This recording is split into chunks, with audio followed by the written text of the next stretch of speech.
तीसरे कार्यकाल में प्रगति की गति 3 गुना बढ़ाएंगे और हमारे भारत को नई ऊंचाई प्रदान करेंगे।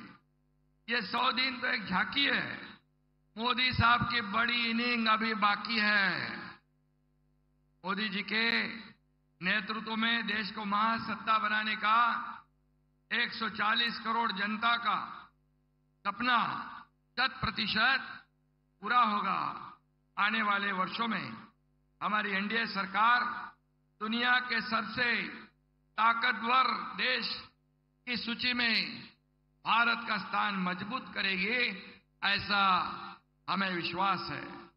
21वीं सदी भारत की सदी, ऐसा मोदी साहब ने कहा था। हमारा भी यही कहना है कि 21वीं सदी भारत की सदी, क्योंकि देश के कप्तान हैं नरेंद्र मोदी, और इसलिए मैं उनका फिर एक बार तहे दिल से स्वागत करूंगा। आज पीएम विश्वकर्मा योजना को 1 साल पूरा हुआ है। कारीगरों का हुनर पहचानना, उन्हें सप्लाई चेन की मुख्य धारा में लाना, उन्हें मार्केटिंग ब्रांडिंग का सपोर्ट करना, इतनी दूरगामी सोच सिर्फ मोदी जी की हो सकती है। इसलिए जब प्रदर्शन में हम गए थे तो कई कारीगर कह रहे थे, हम इतने छोटे छोटे कारीगर हैं, आज छोटा छोटा व्यवसाय करते हैं, लेकिन इतने बड़े देश के प्रधानमंत्री हमारे बारे में इतनी बारीकी से सोचते हैं। ऐसे प्रधानमंत्री हमने देखे नहीं। मैंने कहा ना देखे हैं ना देखोगे भी, क्योंकि मोदी जी ऐसे हर विभाग को, हर सेक्टर को मेन स्ट्रीम में लाना चाहते हैं,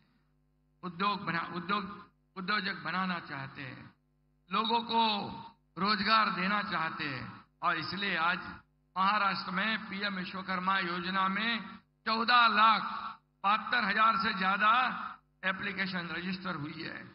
इस योजना के माध्यम से छोटे व्यवसाय को लोन दिया गया, इससे कारोबार बढ़ा, रोजगार के अवसर पैदा हुए और देश की अर्थव्यवस्था भी मजबूत हो रही है।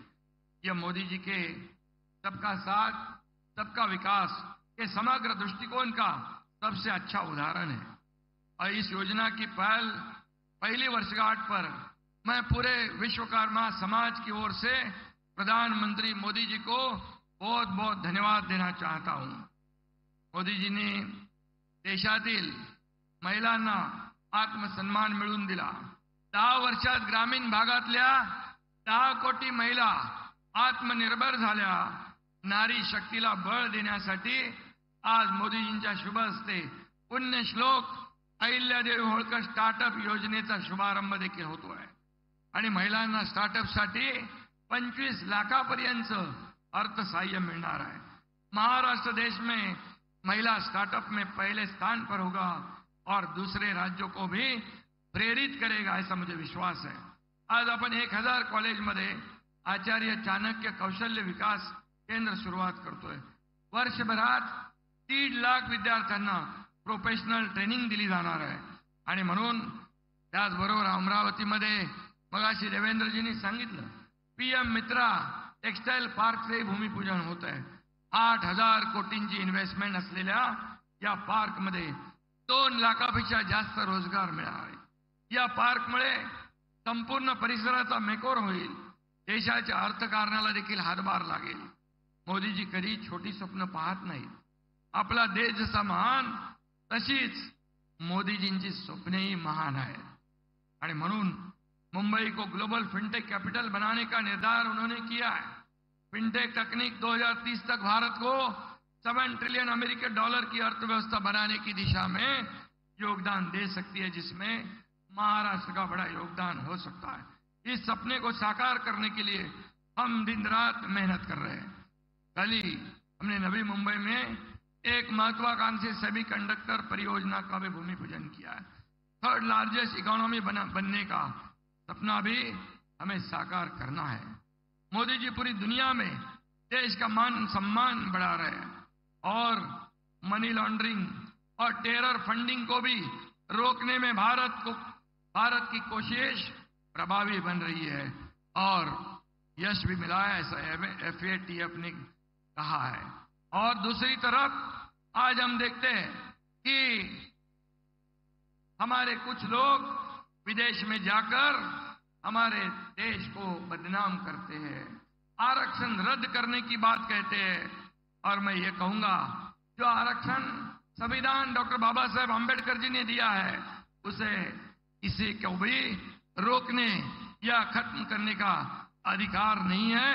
और इसलिए मोदी जी यहां पर प्रधानमंत्री जी है, तब तक ये गरीब तबके का आरक्षण कोई भी माई के लाल खत्म नहीं कर सकता है, इतना ही मैं विश्वास दिलाता हूं। लेकिन यहां पर माननीय मोदी जी के मार्गदर्शन में गृह मंत्री अमित भाई शाह जी ने 370 धारा हटाकर हमारे कश्मीर के जन्नत को आजाद करा दिया। लेकिन कुछ लोग कहते हैं कि 370 कलम फिर लाएंगे। क्या आप दहशतवाद फिर लाना चाहते हो? क्या पाकिस्तान की बोली बोलने वाले लोग जो ये 370 जो कलम हटाने के बाद ये कश्मीर का विकास हो रहा है, क्या विकास को रोकना चाहते हो? आतंकवादियों से मिलकर मिलीभगत करना चाहते हो? और इसलिए कांग्रेस को इसका भुगतान भोगना पड़ेगा, इतना ही मैं कहूंगा।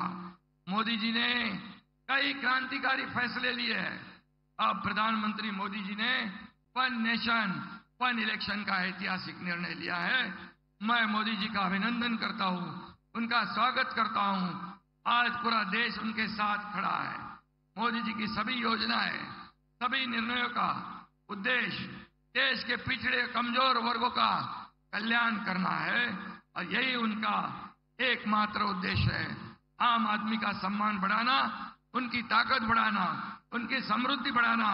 हम उनके आदर्शों पर चलकर पिछले 2.25 साल में राज्य के सर्वांगीण विकास के लिए काम कर रहे हैं। इसलिए लाडली बहन योजना हो, लाडला भाई योजना हो, 1 करोड़ 60 लाख हमारी लाडली बहनों के खाते में महीने में 1,500 रुपया, 2 महीने के 3,000, सालाना 18,000 रुपया ये जमा हो रहे हैं। ये संख्या 2.5 करोड़ तक पहुंचेगी।